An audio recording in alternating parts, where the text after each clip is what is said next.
के साथ बोलिए भारत माता की। मेरे साथ जोर से बोलिए भाई।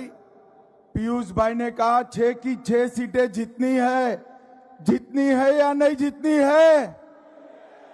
अरे मोदी जी के हाथ मजबूत करने हैं या नहीं करने हैं? महायुति की सरकार बनानी है या नहीं बनानी है?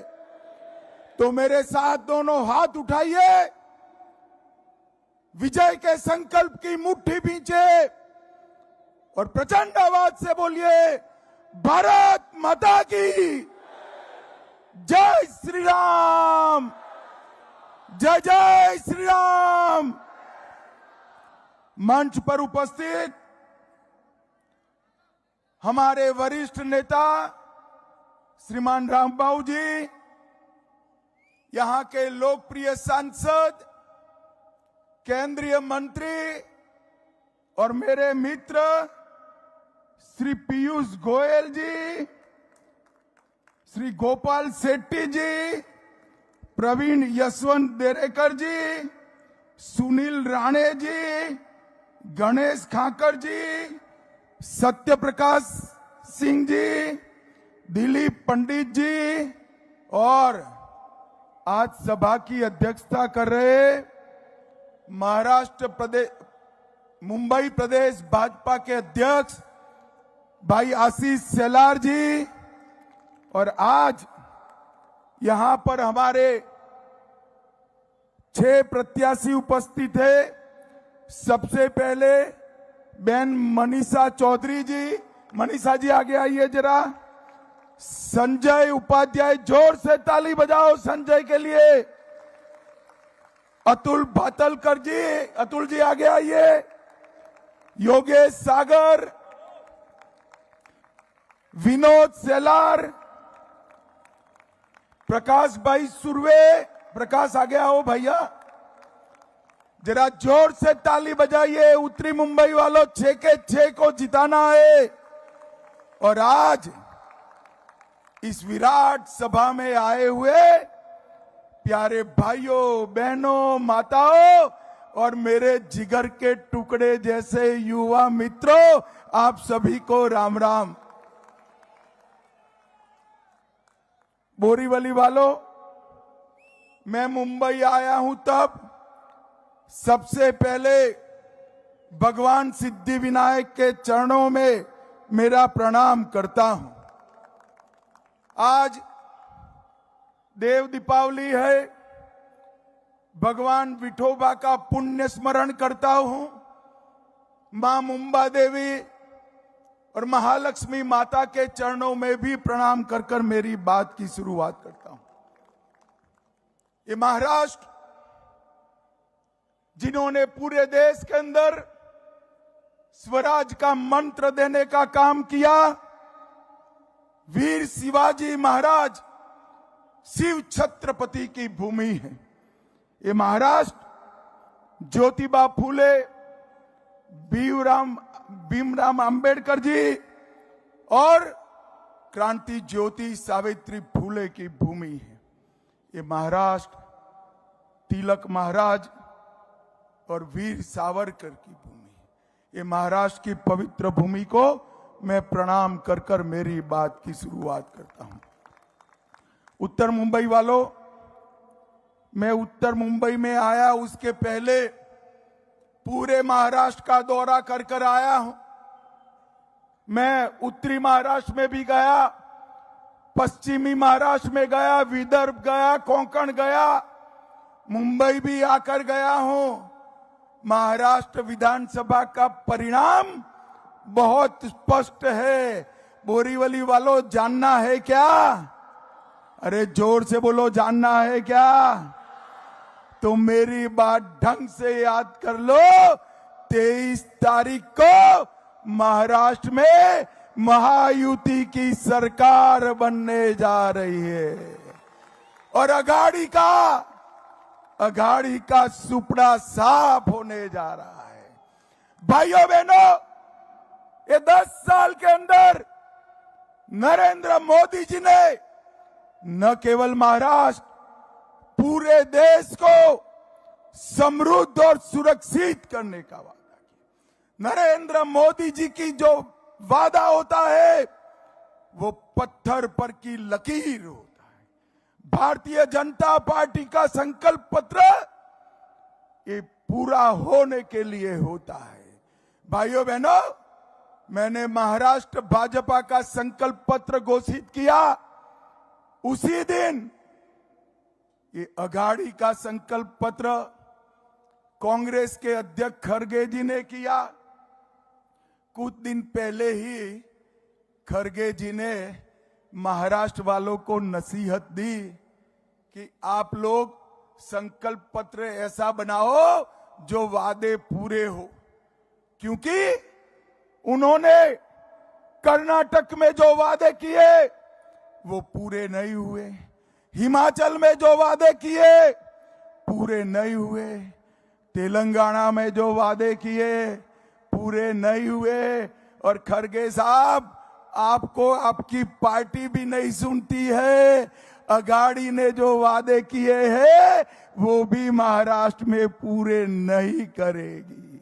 भाइयों और बहनों, भारतीय जनता पार्टी, उसके पहले भारतीय जनसंघ, इसने जो जो वादे किए एक एक एक एक कर कर हमने सब वादे पूरे किए।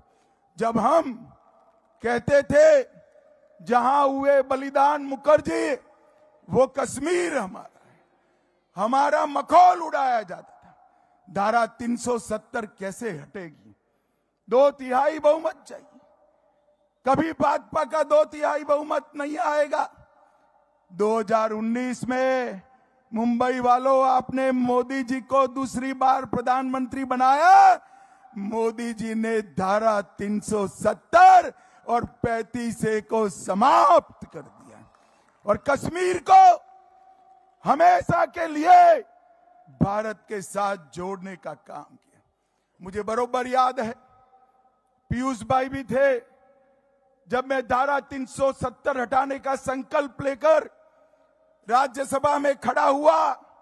एक कांग्रेस पार्टी के नेता, शिवसेना के नेता और शरद पवार जी की पार्टी के नेता, ममता बनर्जी के संसद सदस्य, अखिलेश के संसद सदस्य, सब काऊ काऊ काऊ काऊ काऊ काऊ काऊ काऊ कहने लगे, मत हटाइए, मत हटाइए, मत हटाइए। मैंने पूछा, भाई क्यों न हटाए? इन्होंने कहा धारा 370 हटेगी तो देश में खून की नदियां बह जाएगी।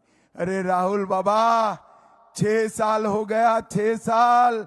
खून की नदियां छोड़ो, किसी की कंकर चलाने की हिम्मत नहीं है, कंकर चलाने की।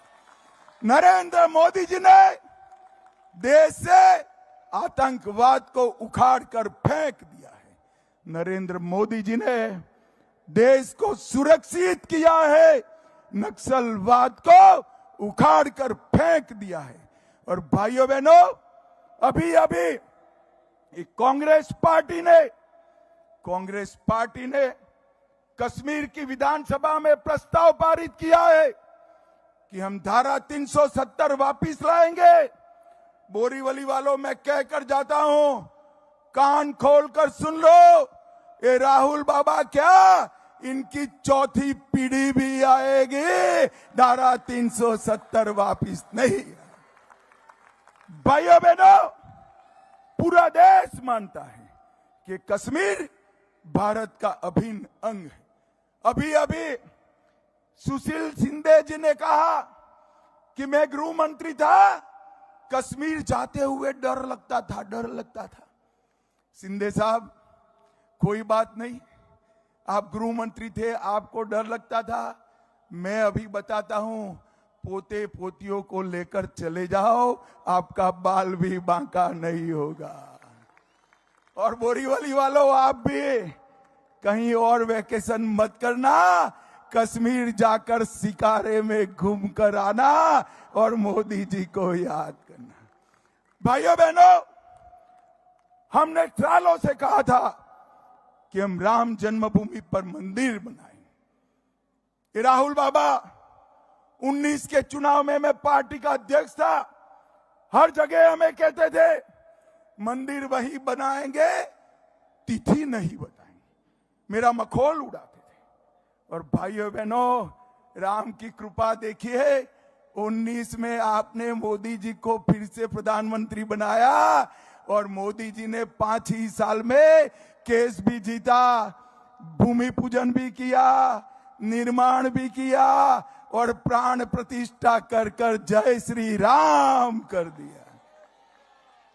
और भाइयों बहनों, 550 साल के बाद, 550 साल के बाद आज रामलल्ला ने पहली बार अपनी दीपावली अपने भव्य मंदिर में बनाने का काम किया है। भव्य मंदिर में सिर्फ राम मंदिर नहीं, औरंगजेब ने तोड़ा हुआ काशी विश्वनाथ का कॉरिडोर हमने बनाया।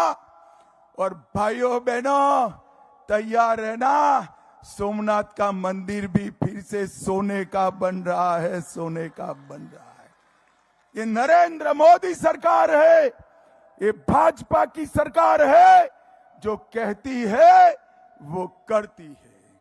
हमने कहा था 19 में कि अगर भाजपा की सरकार आई तो बांग्लादेश, पाकिस्तान, अफगानिस्तान, वहां से आए हुए शरणार्थी हिंदू, बौद्ध, सिख, उनको हम नागरिकता देंगे। हम सीए लेकर आए, इन लोगों ने विरोध किया, मगर आज सीए कानून बन भी गया और सालों के बाद हिंदुओं को नागरिकता देने का काम हुआ। भाइयों बहनों, मुझे जरा जोर से बताना, बोरीली वालों, ट्रिपल तलाक हटाना चाहिए था या नहीं हटाना चाहिए? अरे जोर से बोलो, हटाना चाहिए था या नहीं हटाना चाहिए था? ये राहुल बाबा विरोध करते रह गए, मोदी जी ने धड़ाम से ट्रिपल तलाक को समाप्त कर दिया, समाप्त कर दिया। और भाइयों बहनों, अभी अभी कर्नाटक में, कर्नाटक के वक्फ बोर्ड ने गांव के गांव किसानों की भूमि, 100 साल 300 साल पुराने मंदिर, लोगों के घर वक्फ की संपत्ति में ट्रांसफर कर दिए। कोई रोकने वाला नहीं है।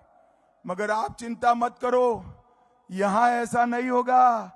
मोदी जी वक्फ बोर्ड के कानून को उसके अंदर सुधार लेकर आए हैं। मुझे बताओ, बदलना चाहिए या नहीं बदलना चाहिए वक्फ का कानून? जोर से बोलो, बदलना चाहिए या नहीं बदलना चाहिए?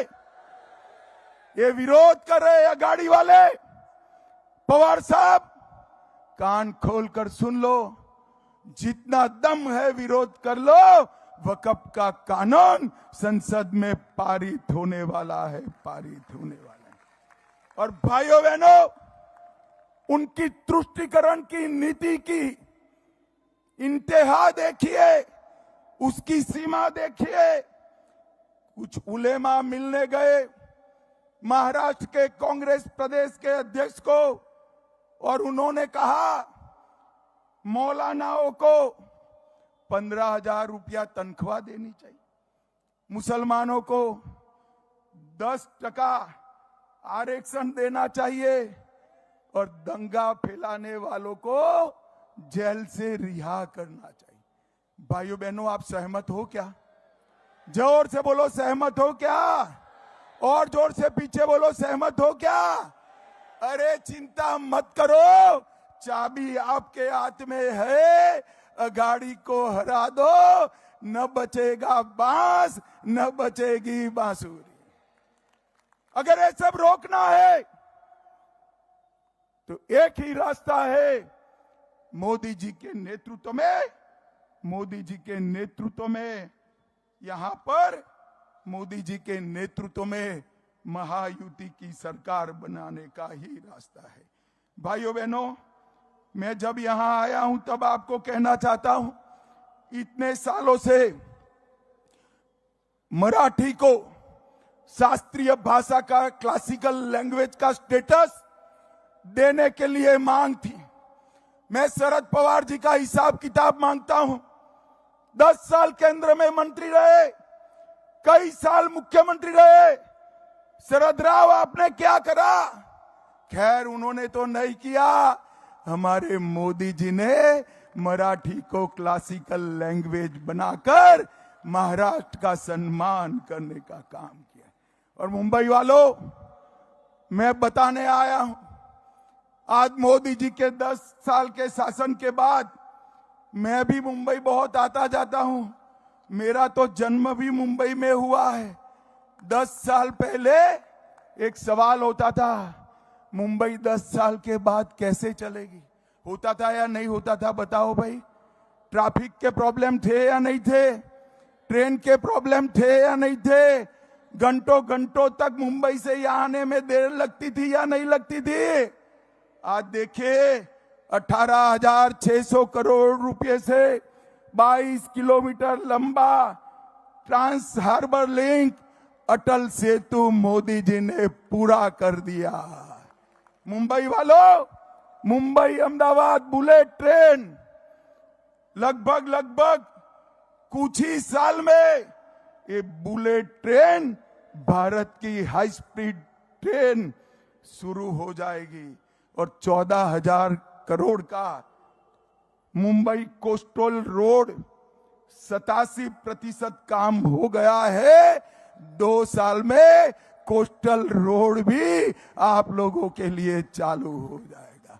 मेट्रो चालू हो गई, फेज 1 का लोकार्पण हुआ, फेज 2 चल रहा है। और समृद्धि महामार्ग 60,000 करोड़ से 701 किलोमीटर 11 जिले, यहां से नागपुर तक 8 घंटे का समय बचाने का काम इस समृद्धि मार्ग है। मैं उद्धव ठाकरे जी को कहता हूं, आपको अगर नागपुर जाना है, विमान में बैठते हुए डर लगता है, तो अब ये समृद्धि मार्ग के माध्यम से चले जाना, जल्दी से नागपुर पहुंच जाओगे। भाइयों बहनों, इसके साथ साथ नवी मुंबई अंतर्राष्ट्रीय हवाई अड्डा लगभग पूर्ति के कगार पर है और 2 करोड़ यात्रियों को, 8 लाख मैट्रिक टन कार्गो को ये हवाई अड्डा हैंडल करेगा। और मुंबई की आर्थिक गतिविधियां 10 गुना बढ़ जाएगी। मुंबई वालों, 10 गुना बढ़ जाएगी। मुंबई मेट्रो रेल योजना, दहिसर को डीएन नगर से जोड़ने वाली मेट्रो लाइन 2A, अंधेरी ई को दहिसर ई से जोड़ने वाली मेट्रो लाइन 7, इसका सफल कमीशनिंग हो गया है। और साथ में 3,000 करोड़ की नवी मुंबई की मेट्रो परियोजना भी आगे बढ़ रही है। भाइयों बहनों, 9,100 करोड़ का ऑरेंज गेट मरीन ड्राइव सुरंग योजना पूरी हो गई। और धारावी की एशिया की सबसे बड़ी झुंपड़पट्टी, उनको भी एक अच्छा रहने का घर और उनके बच्चों का भविष्य। सिर्फ धारावी वालों को फायदा नहीं होगा, पूरे मुंबई का वैल्यूएशन इस योजना से बढ़ने वाला है। और अपना मुंबई दुनिया के सभी शहरों में प्रमुख स्थान पर बिठाने का काम हमारे मोदी जी करने हैं। Vashi creek bridge, Sion Panvel highway, eastern express highway, जो सायन पनवेल एक्सप्रेस वे से जुड़ेगा, उसका काम भी मोदी जी ने शुरू करा दिया है। और मैं आज कहकर जाता हूं, मुंबई वालों, ये टर्म समाप्त होने के पहले मुंबई में से एक बांग्लादेशी और रोहिंग्या को चुन चुन कर मुंबई के बाहर करने का काम ये भारतीय जनता पार्टी करेगी। भाइयों बहनों, हम राम मंदिर बनाते हैं, अघाड़ी विरोध करती है। 370 हटाते हैं, अघाड़ी विरोध करती है। उस्मानाबाद का नाम धाराशिव करते हैं, वो विरोध करते हैं। औरंगाबाद का नाम छत्रपति संभाजी नगर करते हैं, ये विरोध करते हैं। अहमदनगर का नाम अहल्याबाई के नाम से रखते हैं, ये विरोध करते हैं। मुझे तो कभी कभी शक होता है कि उद्धव जी सत्ता के लिए आप कितना नीचे गिरोगे, कितना नीचे गिरोगे, कितना नीचे गिरोगे। कभी रात में बाला साहब का स्मरण कर कर सोच लेना बाला साहब के सिद्धांत क्या कहते हैं थे और आप कहां खड़े हो तो आपको मालूम पड़ जाएगा। भाइयों बहनों, मैं आज यहां आया हूं तब आपको एक बात बताने आया। मैंने राजनीति में बड़ी कम उम्र से काम चालू किया था। 12 साल का था तब से चुनावों में हिस्सा लेता हूं। मैंने राजनीति में ऐसा एक्सपेरिमेंट कभी नहीं किया। एक ही प्लेन 20-20 बार लैंडिंग कराने का प्रयास होता है। ये राहुल बाबा नाम का प्लेन सोनिया जी ने 20 बार लैंड कराने का ट्राई किया, 20 बार क्रैश हो गया। अब फिर से मुंबई में, महाराष्ट्र में अघाड़ी के बूते पर ये लैंडिंग का ट्राई करे है सोनिया जी। 21वां क्रैश तय है। आप मेरी बात मान कर चलो, 23 तारीख को यहां महायुति की प्रचंड बहुमत की सरकार बनने वाली है। प्रचंड बहुमत। भाइयों बहनों, हम लाडली बहना योजना लाते हैं तो वो विरोध करते हैं कि ये तो गलत योजना है, और अपना घोषणा पत्र जारी करते हैं तो वो लाडली बहन योजना का नाम बदलकर अपने घोषणा पत्र में रखते हैं। इनके डबल स्टैंडर्ड्स हैं, डबल स्टैंडर्ड्स। मैं आज आपको बताने आया हूं, मोदी जी ने पूरे देश को सुरक्षित करने का काम किया, आतंकवाद और नक्सलवाद को समाप्त करने का काम किया है। मोदी जी ने देश को समृद्ध करने का काम किया है। ये मनमोहन सिंह जी 11वें नंबर पर देश के अर्थतंत्र को छोड़कर गए थे। जहां अटल जी छोड़कर गए थे वहीं पर मनमोहन सिंह ने मोदी जी को सौंपा 11वें नंबर पर। 5 ही साल में मोदी जी ने 11वें नंबर से 5वें नंबर पर लाने का काम किया। अरे बोरीवली वालों, 5वें नंबर से क्या खुश हो जाते हो? धैर्य धरो, 2027 में हम दुनिया का 3रे नंबर का अर्थतंत्र बनने वाले हैं। भाइयों बहनों, G20 जब हुआ, G20 हुआ वो मैं दृश्य भूल नहीं सकता। G20 के दूसरे दिन दुनिया भर के राष्ट्राध्यक्ष हमारे राष्ट्रपिता महात्मा गांधी की समाधि पर नतमस्तक होकर खड़े थे और सभी लोग बापू का सम्मान करते थे। और मोदी जी ने पूरी दुनिया में भारत का डंका बजाने का काम किया है। आप में से जो लोग बाहर जाते होंगे उनको मालूम होगा कि भारत के पासपोर्ट का सम्मान कितना बड़ा है, कितना बड़ा है। भाइयों बहनों, ये विकास विकास विकास की बात करते हैं, ये झूठ के सरदार है, गुमराह करते हैं देश को। मैं आज राहुल गांधी और शरद पवार जी को पूछने आया हूं, 10 साल तक सोनिया मनमोहन की सरकार चली, यूपीए की सरकार चली। 10 साल में आपने महाराष्ट्र को कितना रुपया दिया? जरा हिसाब किताब दीजिए। नहीं देते हैं। मगर भाई, मैं तो बनिए का बेटा हूं, हिसाब लेकर आया हूं। सुनना है बोरीवली वालों, सुनना है। इन्होंने 10 साल में महाराष्ट्र को सिर्फ 1,91,000 करोड़ दिया। कितना दिया? 1,91,000 करोड़। जोर से बोलो, कितना?